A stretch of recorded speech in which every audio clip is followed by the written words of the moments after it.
네, 바른민주당 전당대회 시선 옮겨보도록 하겠습니다. 김두관 전 의원이 당대표 출마 선언 공식화했습니다. 자료 보시죠.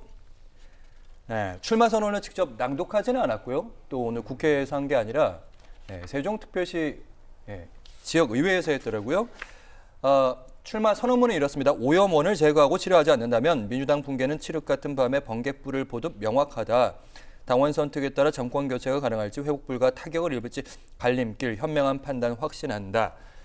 물론 이제 전체주의에 대한 얘기도 있고 일극체제에 대한 이렇게 오래 가서 안 된다 이런 얘기는 있었는데 아주 센 멘트까지는 나오지는 않았습니다. 주대한 평론가님. 사실은 김두관 전 의원이 이렇게 출마 선언을 하고 출마를 준비할지는 주변에서 예상을 하지 못했다가 지금 김두관 전 의원이 민주당 붕괴 온몸으로 막겠다라면서 출마한 이 자체에 대해서 친명 측도 그렇고 비명 측도 그렇고 다행이라고 생각해요. 민주당 쪽에 있는 사람들은 다행이라고 생각하는 것이, 그래서 제가 이거를 역사적으로 근원을 거슬러 올라가서 지금까지 한 번도 정치사에 드러나지 않은 것을 제가 이 자리를 통해서 하나 말씀을 드릴게요. 뭐냐면은 15대 대선 직전에 김대중 대통령이 새정치국민회의 통해서 경선을 통해 가지고 출마를 할 때 그때 민주당의 정발연이라고 해서 정치발전연구회라고 해서 정대철 전 의원이 출마를 했습니다.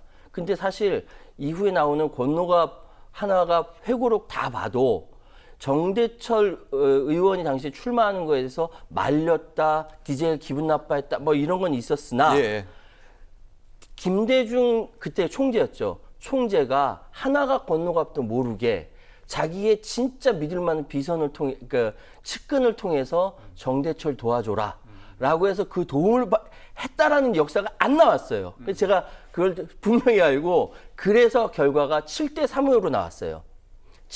김대중 3. 당연하죠. 그 자기가 만든 당에서 자기를 지지하지 않는 사람이 3이 나왔다라는 것이 DJ 입장에서는 굉장히 충격적이지가 않고 긍정적이었다는 것이죠. 그래요? 긍정적이었다. 당에 여러 가지 목소리가 있다는 걸 보여줄 수 있었으니까, 그래서 나중에 그 측근 칭찬했다는 거 아닙니까?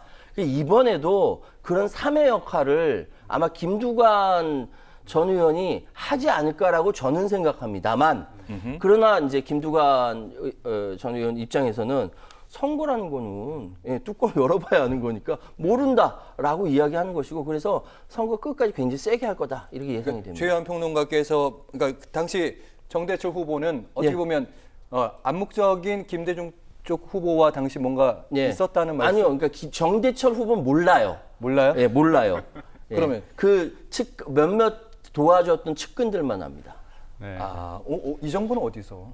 그건 제가 출처를 말씀하셔야지.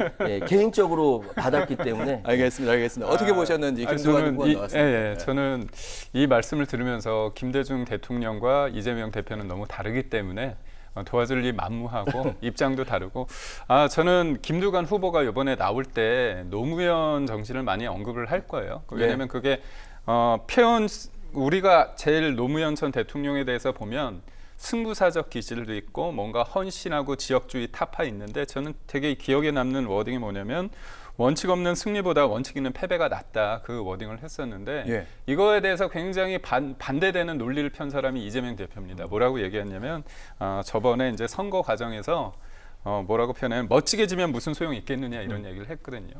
그러니까 이재명 대표 입장에서는 이번에 여러 가지 뭔가 약속대로 해가지고 뭐 여유 있게 해가지고 다양성, 이게 아닙니다.